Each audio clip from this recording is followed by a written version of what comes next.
रंगारंग कार्यक्रम में सुन के जाऊंगा। हम एक गीत सुना करते थे, पीड़ी लुगड़ी का झाला शुरू काई रे मेटाडोर। तो आज पीड़ी लुगड़ी वाली महिलाएं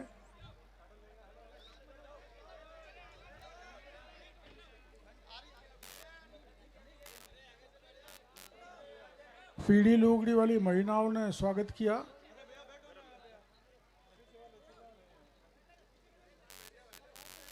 और इस बात के लिए धन्यवाद देना चाहूंगा इंदिरा जी को कि वो पीड़ी लुगड़ी ओढ़कर अपने कार्यक्रम में आई है।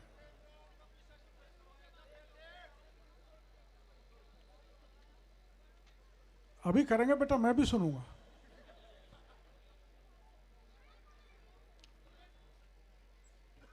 मैंने आपने बड़ा भव्य स्वागत हमारा किया है।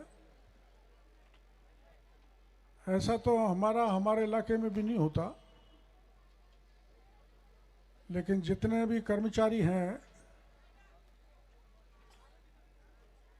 सबने मिलजुल कर बड़े प्रेम भाव से किरण आया,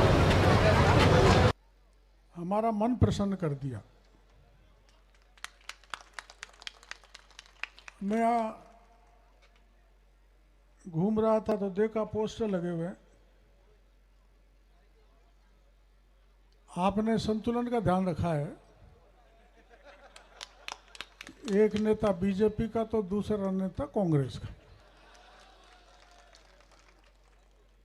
पर मैंने पूछा, भाई ये इंदिरा जी का फोटो आपने कैसे लगाया? तो मनोज टारगेट साथ था मेरे, 5-6 कार्यकर्ता और थे। उन्होंने साहब इंदिरा जी झांसी की रानी है, इसलिए कि अब अपने जो ज्वलंत मुद्दे हैं, ए भाई बात मत करो, ए भैया थोड़ी देर बोलूंगा, बात मत करो।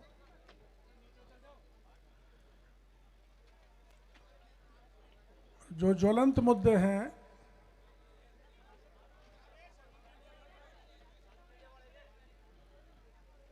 चाहे वो अपने आरक्षण के संबंध में हो,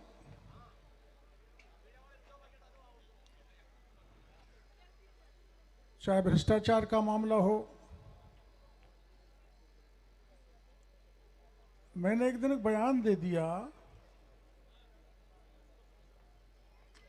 कि बीसलपुर से 7-8 करोड़ की बजरी रोज निकल रही है। तो दूसरे दिन बोल गई। मेरी इनसे कोई बात नहीं हुई थी,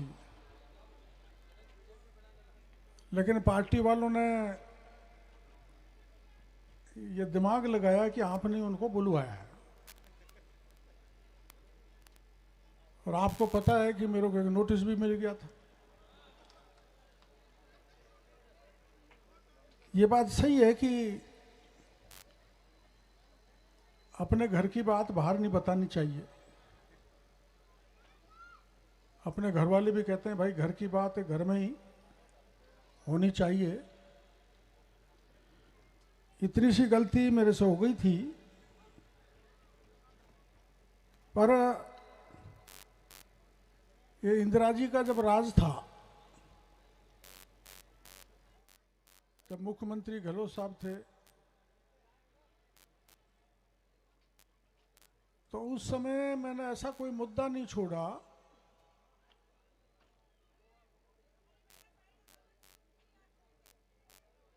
जिसको मैंने उठाया नहीं हो। दिन हो, रात हो, सड़क हो, रेल की पटरी हो, बिहड़ों का जंगल हो, ऐसा कोई जगह नहीं छोड़ी जहां पर मैंने जनहित के मुद्दों को नहीं उठाया। इसलिए मेरी बात फिर जाएगी, यहां से पक्की जाएगी, ये भेजेंगे पत्रकार। इसलिए मैंने माननीय मुख्यमंत्री जी से कहा था, मुख्यमंत्री जी चाहे थानेदार का मामला हो, चाहे मास्टर का हो, चाहे डॉक्टर का हो, चाहे आरएस का हो, जो भी मामले, चाहे आमागढ़ का हो, उनमें मछली तो पकड़ी गई है लेकिन मगरमच्छ नहीं पकड़े गए। आप उनको पकड़ो।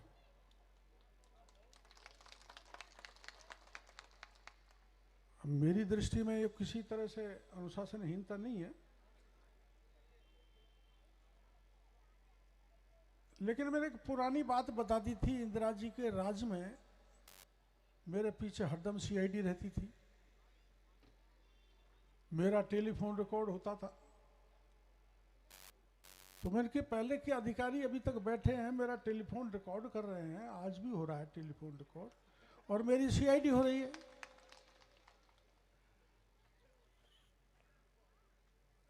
तो ये बात सही है, मेरे को घर में बतानी चाहिए थी, छोटी सी गलती हुई। लेकिन अगर कोई भ्रष्टाचार फैलाएगा, चाहे मेरा भाई क्यों नहीं हो, मैं उसको छोड़ने वाला नहीं हूं।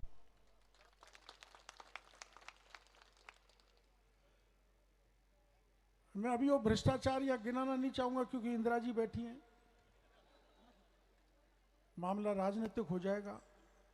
मैं राजनीति नहीं करना चाहता, लेकिन अभी आपने यहां नाटक देखा है अंग्रेजी में, पता नहीं क्या गाड़ी दे रहे थे आपस में, हमको तो समझ में ज्यादा आई नहीं, लेकिन उसका सार ये था कि अगर एडमिशन लेने में भी पैसा देना पड़े, अगर थानेदार टीप के हो, परीक्षा पेपर को लीक करके बने, तो थाना कैसे चलेगा? लड़ाई यही है। और ये लड़ाई, अब हम तो भाई देखो, मेरी बात सुनो, मैं तो बूढ़ा हो गया, और एक गीत गाया था सवाई माधोपुर में मेरे चुनाव में, थारा पग पकड़ू माधोपुर, राखो लाज बुढ़ापे। तो धन्यवाद है सवाई माधोपुर वालों को, बुढ़ापे में मेरी लाज रख दी, नहीं तो मारने वालों ने कोई कसर ही नहीं छोड़ी। एक हमारे खड़ी हो गई थी, उसको सबने संग दिया कि डॉक्टर किरोड़ी मरना चाहिए, किरोड़ी लाल। हम जब हमारे संघ की शाखाओं में जाया करते थे तो खेल खेलते थे विष अमृत, सिर पे हाथ रख के विष कह दिया तो बैठ जाता था, और कोई दूसरा घूम के आया, उसने अमृत कह दिया तो उड़ जाता था। ऐसे मेरे सिर पर विष खेलने वाले बहुत थे, लेकिन मैं धन्य हो सवाई माधोपुर की जनता से कि मेरे को बुढ़ापे में मेरी लाज रह गई, मैं विधानसभा में घुस गया।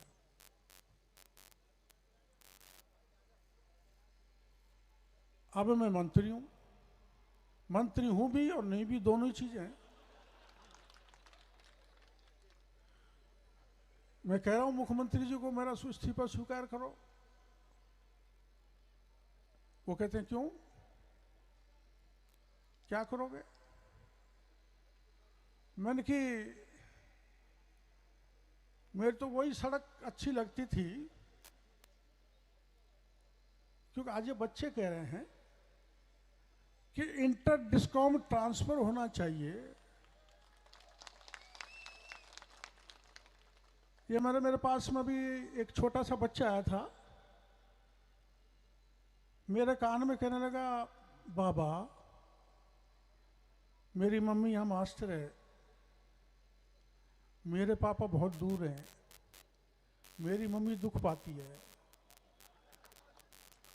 3rd ग्रेड टीचर है, देखो सिफारिश भी कराई तो इतने से बच्चे से कराई। तो मेरे को दया आ गई, उसका नाम लिख लिया, उसका तो चाहे कुछ भी करना पड़े, बाबा है तो मुमकिन है। कराऊंगा। कि जब 70 साल की उम्र में मैं आमागढ़ पे चढ़ सकता हूं तो मेरे को बूढ़ा मत मानना।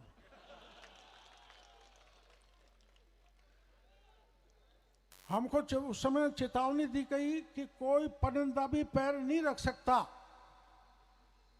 हमने कहा हम रखेंगे।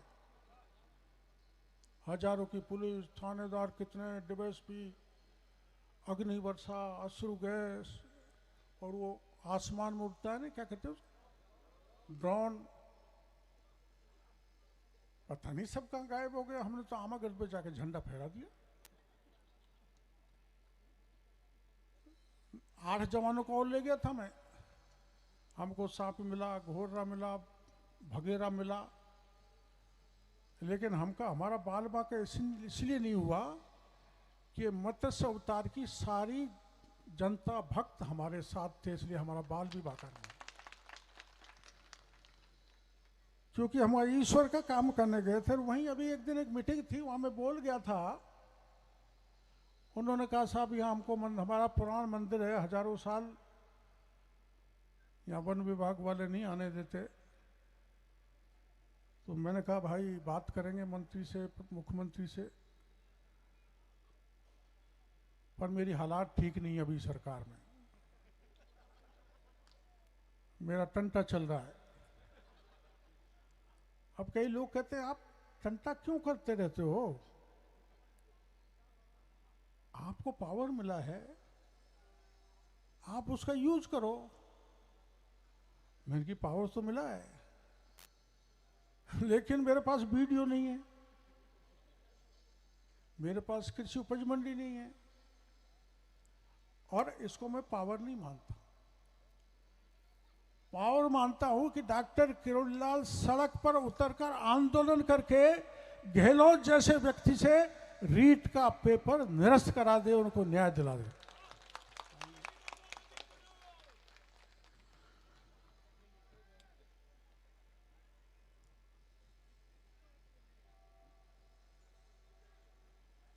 तो ये इंदिरा जी को मैं इस बड़ी सभा में भरोसा देना चाहता हूं कि जनहित के मुद्दे जो भी हमारे इलाके के नेता उठाएंगे, मैं उनके साथ कंधे से कंधा मिला के मदद करूंगा और सरकार तक बात को पहुंचाऊंगा।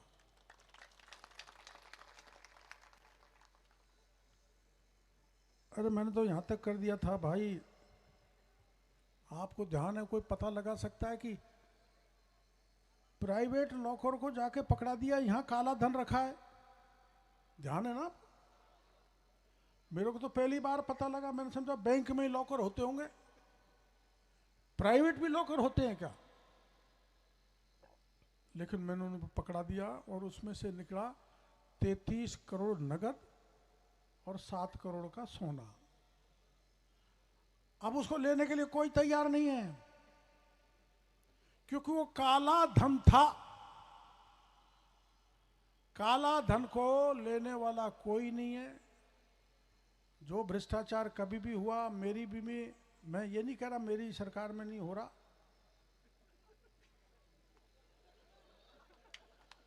पर मैं नहीं कर रहा, हमारे मंत्री नहीं कर रहे, मुख्यमंत्री नहीं कर रहे, लेकिन अब दिक्कत ही आ रही है, पिछले राज का थानेदार यहीं बैठा हुआ है।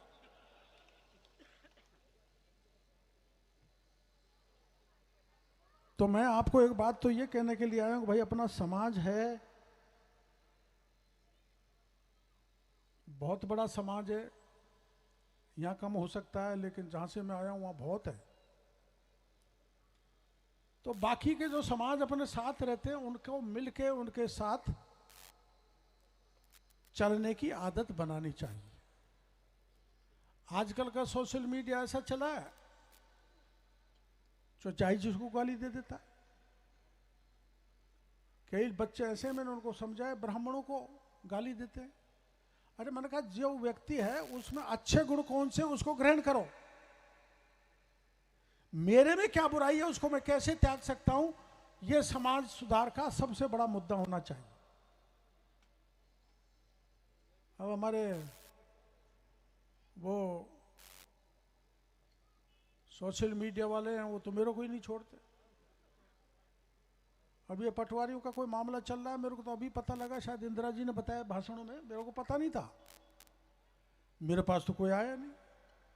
तो वहाँ बगड़ी में पंचायत हो रही है, लाल सोट में बगड़ी, वहाँ से फोन आएगा, सब आपको गाड़ी दे रहे हैं लोग बाग। मैंने कि मेरी माँ कहती थी बेटा गाड़ियों से घूमड़े नहीं होते, चलती रहती गाड़ियाँ। मैंने कहा समस्या क्या है? उन्होंने कहा समस्या ये है कि पटवारी के जो पद थे वो कम कर दिए।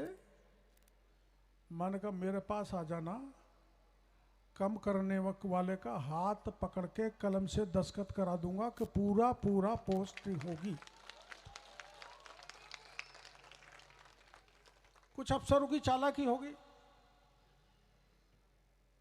अब मैं बड़ा, इंदिरा जी नहीं होती तो मैं बहुत चीज सुनाता।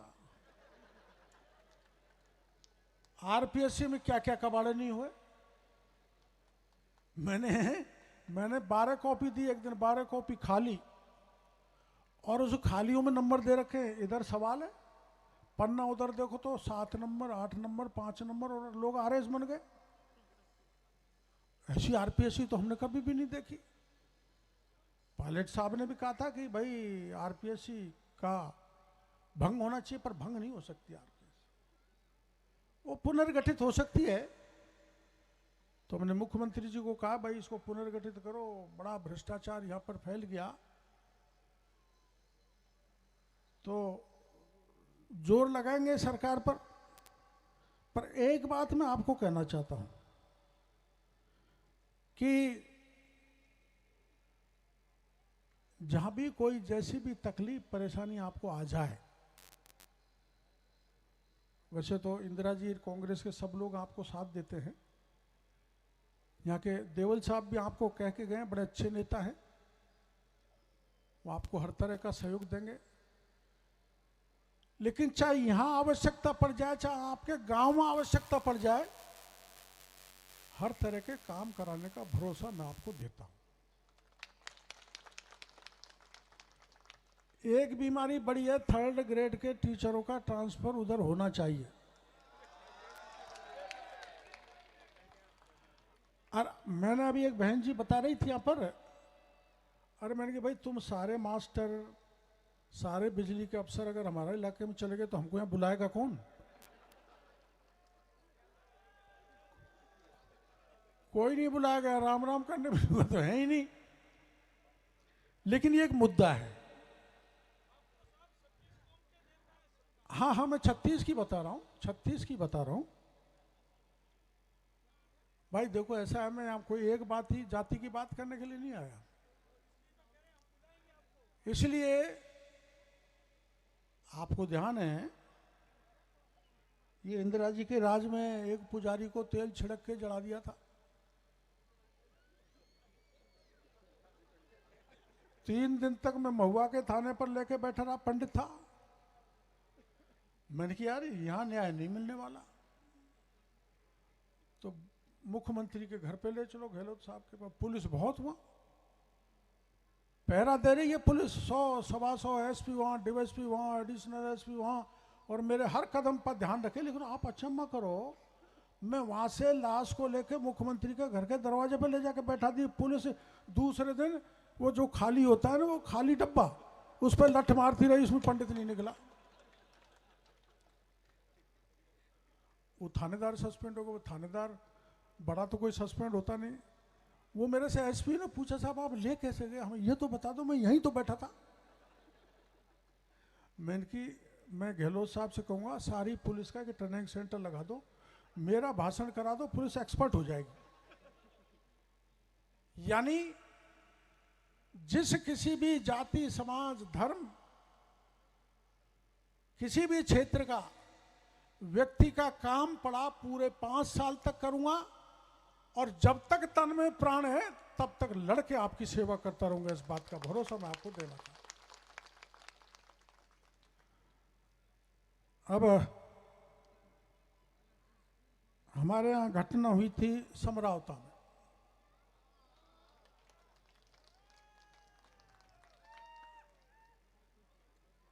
तो घटना होते ही मैं गांव पहुंच गया था। हालांकि मेरे को डांट पड़ी, पहुंचे तो विपक्षी पहुंचे, मैं क्यों पहुंचूं। पर मैंने सोचा मेरा परम कर्तव्य बनता है कि वो गांव अपना है, लड़ने वाले अपने हैं, कहीं ज्यादा गड़बड़ नहीं हो जाए। तो पहुंचते मैंने डीजी को कहा कि अब यहां पुलिस अंदर नहीं आएगी, किसी को गिरफ्तार नहीं करेगी। हाँ, जिसने कानून को हाथ में लिया है, जिसको निर्दोष किया है, पहचान के तसल्ली से आप गिरफ्तारी करो, कोई दिक्कत नहीं है। उस गांव को मिलाने का हमने करवा दिया। उनियारा में मिलना चाहता था, उस गांव में जो भी नुकसान हुआ है सब तरह का नुकसान देंगे। लेकिन अब 2 महीने बाद, 4 महीने बाद फिर समझौता हुआ है। ये दुर्भाग्यपूर्ण है। दुर्भाग्यपूर्ण इसलिए है कि हमको समाज की लड़ाई लड़नी है तो समाज के नेताओं से पूछ के सरकार से समझौता करना चाहिए था। ये परिवार की लड़ाई नहीं है, व्यक्ति की लड़ाई नहीं है, पूरे समाज की लड़ाई है। लेकिन उस पर ज्यादा मैं कुछ कहना नहीं चाहता। समझौता हो। अब आपने हमारे वहां की एक कहानी सुनी होगी रौसी की, बड़ा क्या क्या चालाकी करते हैं। जो बच्ची दिखाई थी उसकी तो लगन भरवा ही नहीं। हाँ, रौसी में। और दूसरी की भरवा दी। अब ये वो भी उस्ताद तगड़े निकले, वो मूछ काट देता समझ में आती, ये भी काट दिया। इसमें कानून में कोई समाधान नहीं होता। लेकिन सारे समाज ने मिलके जो रौसी के भाइयों को संदेश दिया है कि भाई समाज में सब बराबर हैं, किसी का दमन नहीं होना चाहिए, किसी के अपमान नहीं होना चाहिए, वो स्वागत योग्य है। ऐसा होना नहीं चाहिए कि अपन अपने ही भाई का इतना बड़ा अपमान करें। ये अपमान सभ्य समाज में अलाउ नहीं है, होना चाहिए। कैसा गलत हुआ ना। अब मैं कह दूं भाई अरे ये थानेदार माने सारे का मार दे, थप्पड़ हो जाए तो दिखा जाएगा। हमारे वहां एक मास्टर की पिटाई कर दी एक ने, लड़के के बाप ने, तो सब मास्टरों ने हड़ताल कर दी। एक पटवारी की कर दी, सब पटवारी हड़ताल पर चले गए। तो जितना शिक्षक वर्ग है, अभी आपने देखा होगा परसों ही है सर, वो वकील हाईकोर्ट के सामने ड्राइवर को पीट रहे थे। आपने देखा होगा सोशल मीडिया पर। वो बेचारा बच रहा था, हाथ जोड़ रहा था, मेरे को मत मारो, थोड़ी सी टक्कर लगी है, ज्यादा टक्कर नहीं लगी ना। तो मैं अपने भाइयों को यह कहना चाहूंगा कि देश में कानून का राज है। डॉक्टर भीमराव अंबेडकर ने हमारे लोकतंत्र को, हमारे देश को चलाने के लिए इतना अच्छा कानून दिया है, उस कानून का उल्लंघन नहीं होना चाहिए। क्या इसको मानोगे? मानोगे? तो समाज में जो भी बुराई आ रही है, चाहे सोशल मीडिया के थ्रू आए, चाहे आपके यहां तो मेरी समझ में वो डोडा पोस्ट ज्यादा लेते, हमारे तो स्मैक लेने लग गए और गांव के गांव बर्बाद हो गए। मेरे वहां तो टिपर बहुत हो गए। टिपर टिपर ही कहते हैं ना। पहले हमारे टाइम पे तो टीपने वाले हुआ करते थे, टीपने वाले।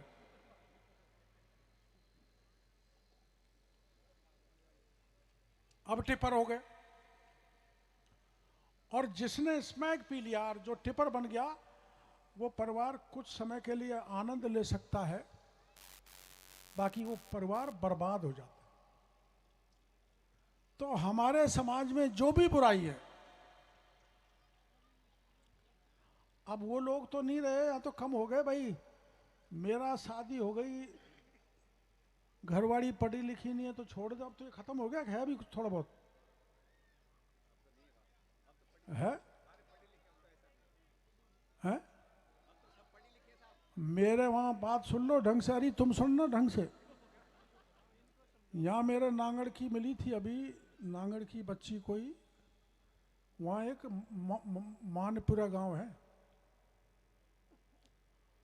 उसके पति ने मजदूरी करके उसको पढ़ा के तैयार किया, नाम था सुशीला, और वो बन गई लेक्चरर, और लेक्चरर बनते ही पति को छोड़ दिया। ये जो बुराइयां हैं, इनसे समाज को बचा के रखना है। एक बुराई और है जो मैंने किसी समाज में नहीं देखी, कि हमारे जो नेता हैं, हम हैं, वो आपस में टांग खिंचाई ज्यादा करते हैं। हम टांग खिंचाई ज्यादा करते हैं, एक दूसरे को गाली ज्यादा देते हैं, एक दूसरे को अपमान ज्यादा करते हैं। इसलिए मेरा सब शिक्षक वर्ग से, सब सरकारी कर्मचारियों से प्रार्थना है, आग्रहपूर्वक निवेदन है कि कोई भी नेता या छुटभैया नेता हमारे किसी भी दल के व्यक्ति को नीचा दिखाने के लिए आपके सामने गाली दे, तो उसको डांट के चुप करने का आपका कर्तव्य है। यहां ये बड़ा अपराध कर रहा है हमारा समाज का, और इससे आपस में कटुता बहुत बढ़ रही है। अरे भाई, कांग्रेस का मंच है तो हमको खूब गाली दो, क्या दिक्कत है? और भारतीय जनता पार्टी का मंच है तो मैं जो गड़बड़ कर रही है कांग्रेस में खूब गाऊं। लेकिन अब के तो सरकारी नौकरों ने हद ही कर दी। मोदी आ गया ना, मोदी आ गया तो रिजर्वेशन खत्म है। ये इंदिरा जी, इनके लोगों ने ऐसी हवा चलाई, हम रोक नहीं पाए। मोदी आ गया तो संविधान खत्म हो जाएगा। अरे मेरे भाइयों, किसी के बस की बात नहीं है। मोदी ने भी सभाओं में कह दिया, ऊपर से अगर अम्बेडकर भी आ जाए तो आरक्षण नहीं बदलेंगे, संविधान नहीं बदलेंगे। लेकिन ऐसे पागल है। मैं जाता था गांव में, बाबा अब तो तेरी डॉक्टर, अब हम सुने कौन, तेरी दूर है, हमसे बोले ही मत। मैंने भाई वो क्या गया? अरे मैंने देखा तुम्हारा रिजर्वेशन रुका दिया। हाँ रुका दियो। और मीणा मीणा का मामला सुलझा दिया। हाँ सुलझाओ। और मैंने कि 50 करोड़ खर्च करके हाई कोर्ट बना दियो। बिल्कुल बना दियो। पर आप कहे तो तू कच्छु मत बता, हम वोट कौन दें?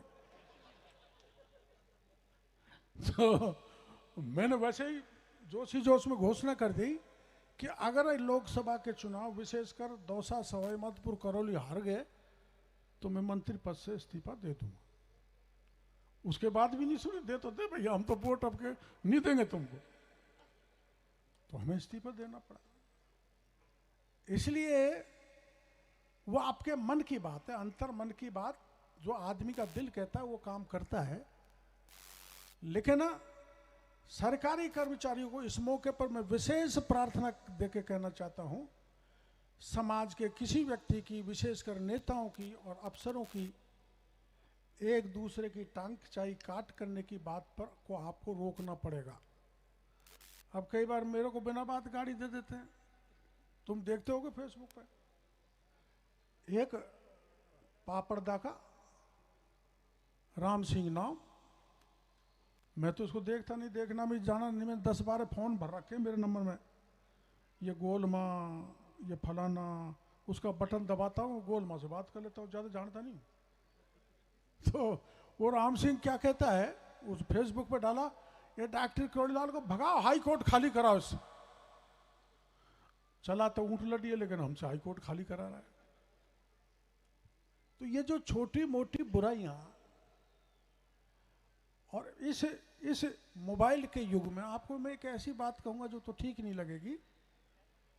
मैं कल वाराणसी से परसों वाराणसी से मैं जब जयपुर लौट रहा था तो मथुरा में एक स्टेशन मास्टर है, उसका फोन आया, साहब मेरी 2 बेटी, एक 12 साल की, एक 14 साल की, चली गई, मैं ढूंढ रहा हूं, मिल नहीं रही। ये 2-3 मेरे पास एवरेज दिन में 3 या 4 ऐसी घटनाएं आ जाती।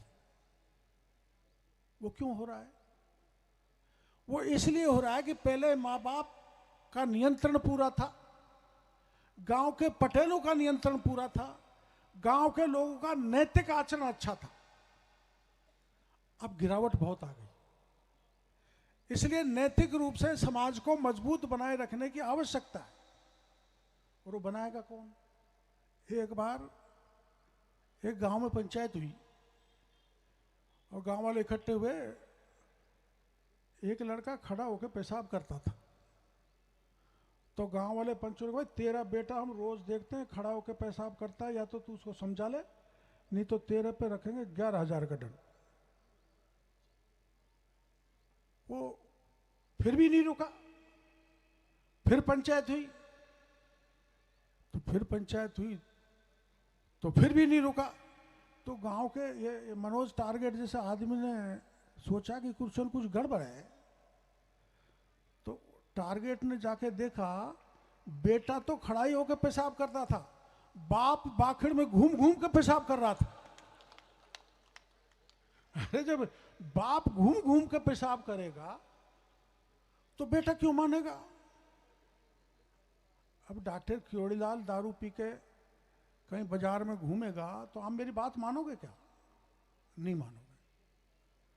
अब मेरे तो बड़े पुराने मेडिकल कॉलेज में जब पढ़ता था, जब एक दो प्रेमिकाएं चक्कर में मैं उनके चक्कर में फंस गया था।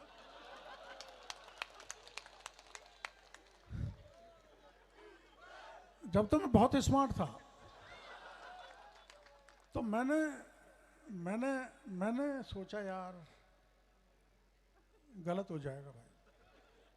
और सुन लो भाई, वो तो मेडिकल कॉलेज में तो ऐसे चक्कर बहुत चलते हैं, बाकी जगह नहीं चलते इतने, क्योंकि लड़की भी डॉक्टर होती है, साथ में पढ़ती है, लड़का भी डॉक्टर होता है।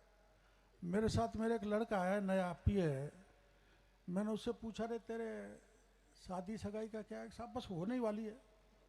तो सगाई नहीं हुई? तो सगाई तो नहीं हुई साहब। क्यों नहीं हुई? सब ऐसे ही नहीं हुई। मैंने कहा अपने तो पहले सगाई होती है, फिर बेटा वो शादी होती है। साहब मेरी तो सीधी होगी। तो तू चक्कर तो बता कि हम कॉलेज में पढ़ते थे तो दोनों की दोस्ती होगी, इसलिए सीधी शादी हो रही है। देखो भाई, जो अपनी संस्कार है, अपना संस्कृति है, जो परंपरा है, उनका पालन होना चाहिए। मैं अगर दूसरी शादी कर लेता तो आपने जो मेरा भव्य स्वागत और आदर सम्मान दिया है, वैसा कभी भी मेरे को नहीं मिलता जो आज आप लोगों ने दिया। करो, करने में कोई दिक्कत नहीं है, बहुत रसीले लोग कर लेते हैं, लेकिन वो महत्वपूर्ण नहीं बन सकते, बड़े नेता या समाज के बड़े कर्ता धर्ता नहीं बन सकते। इसलिए अपना चरित्र मजबूत रखो, अपना सिद्धांत मजबूत रखो, अपना आदर्श मजबूत होना चाहिए। ज्यादातर आप शिक्षक हैं, आप शिक्षकों को, बच्चों को वैसी पढ़ाई के अलावा नैतिक शिक्षा भी दो। जो नैतिक गिरावट समाज में आ रही है उसको रोकना बहुत जरूरी है। और सबसे बड़ा ज्यादा गुण मीणा समाज में लगा हुआ है, ये मैं आपको गारंटी के साथ कह के जा रहा हूं। जो अपराध से दूर रहता था, जो गलत काम से दूर रहता था, सबसे ज्यादा गलत काम और अपराध हमारे समाज के जवान बच्चे कर रहे हैं। उनको नियंत्रित करने की आवश्यकता है। क्या करोगे? अरे आप बेशक कांग्रेस के रहो, मैं कब कह रहा हूं, मेरे को तो बीजेपी बनाने में 45 साल लग गए आपको, लेकिन आपके 2024 के चुनाव में एक ही झटके में निकल गए। आप रहो, लेकिन एक और मेरे पे कृपा करो आप सारे लोग, ये जो मेरे को गाड़ी देते हैं ना बिना बात, अरे कोई कारण हो तो समझ में आता है। और जाति का कोई भाई गाड़ी नहीं देता है सिवाय, और वो कौन देता है? एक पटवारी आया, उसका ट्रांसफर 3 का तो मैंने कर ही दिया, उसका रह गया, और उसी पे गाड़ी देना चालू कर दिया। तो वो किसी का ट्रैक्टर बंद हो गया बजरी का, छूटा नहीं तो गाड़ी, ट्रांसफर नहीं हुआ तो गाड़ी, किसी कारण से प्रोग्राम में नहीं जा पाए तो गाड़ी, किसी कारण कोई जल्दबाजी में निकल गए, राम राम नहीं हुई तो गाड़ी। 2.5 घंटा तक बैठे रहो, अब आयो गांव में, जिन्ना तो मिलो कोई नहीं, कुंदू बोट। अब उसको समझाने में पूरा दिन लग जाता है। एक बार मैंने चुनाव लड़ा महुआ में, तो मेरा एक मित्र सरपंच था, उसके साथ एक आदमी जा रहा था, तो मैंने दूर से आवाज दिया, रहा इधर आ राम सिंह, मूंगफली खा ले। आ गया, मूंगफली खा रहे थे, मूंगफली खा गया।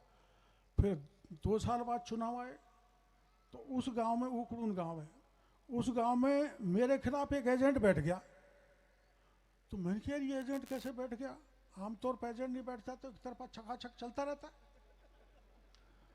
तो मैं उससे मिलने गया, मैंने भाई क्या बात है, क्यों नाराज है? तू राम सिंह को ही मूंगफली खुआ ले, मैं तो बताऊंगा तड़के कैसे होगा। अरे मेरे भाई, मैंने की बोरी भर के ला दूं, पर तू मेरे को माफ कर। तो जितना झुंड होता है, झुंड में एक भी आदमी के बारे में कोई गलत बात हो गई या पूछा नहीं, राम राम नहीं करी, आजा तू चाय पी ले, धुंधी राम, तो घमंडी राम रह गया, तो गाड़ी मिलना तय है। अपने डीएनए का डिफेक्ट है ये, शुरू से ये। इसलिए पहले जो राज हुए तो गंगा साहब जी ज़्यादा बताएंगे।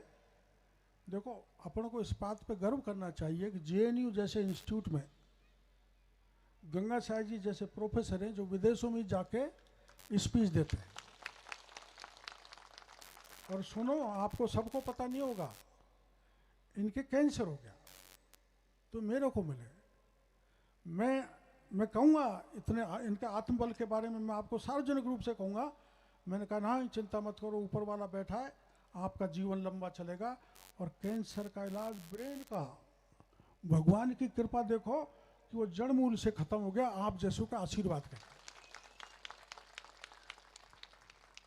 इतनी अच्छी अच्छी प्रतिभाएं अपने समाज में, उनका सम्मान करो, आदर करो। मेरे पास एक लड़की गई थी महीने के पहले, क्या था वो, छक्का मारने वाली, क्या था वो लड़की, है कोई प्रतिभा ऐसी? अरे कोई प्रतिभा है क्या ऐसी? नहीं है। इनको उभारो, इनको सहयोग करो, अच्छी चीज को साथ दो। मैं भी एकदम मैनपुरा में था, तो एक लड़का आया और वहां सांप छोड़ दिया,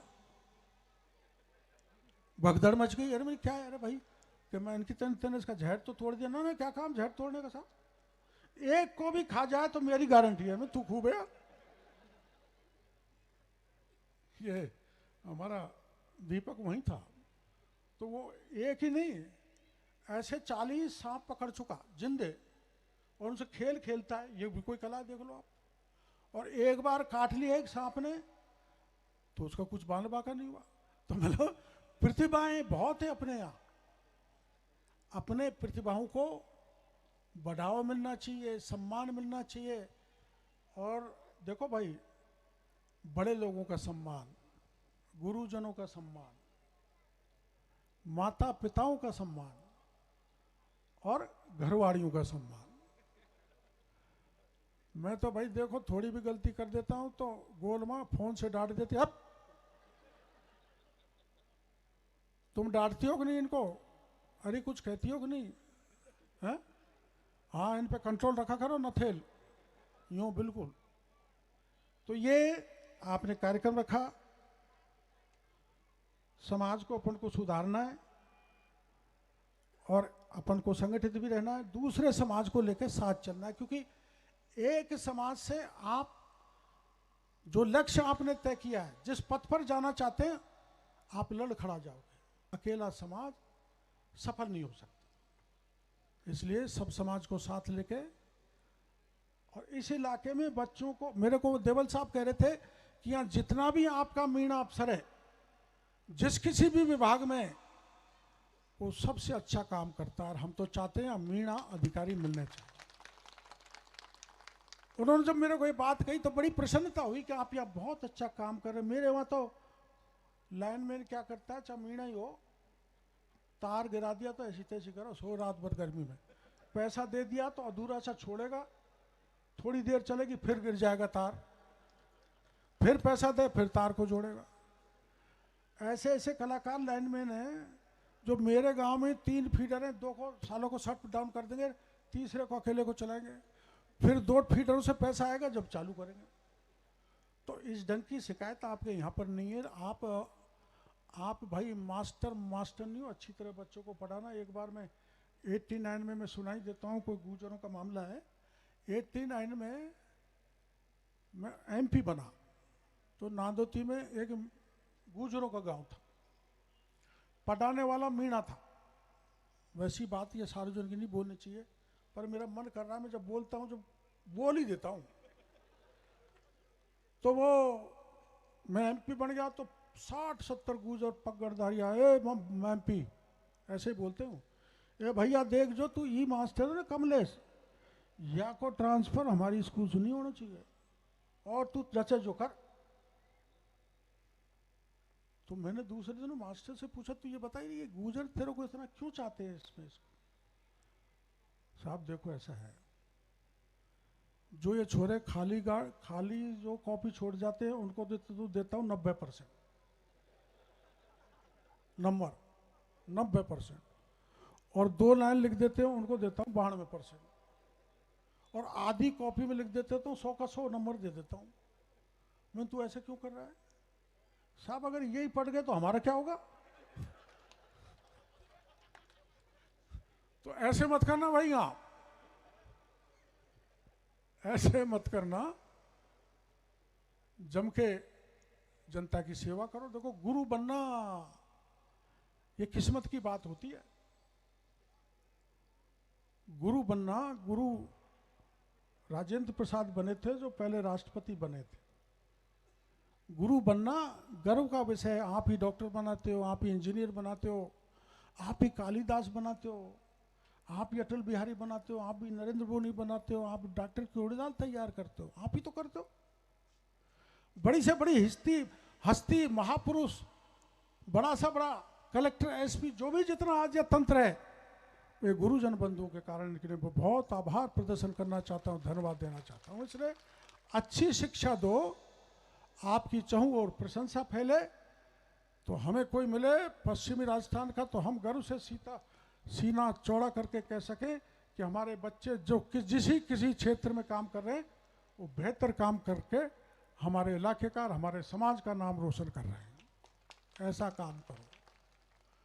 और मेरे से आप क्या चाहते हो बताओ?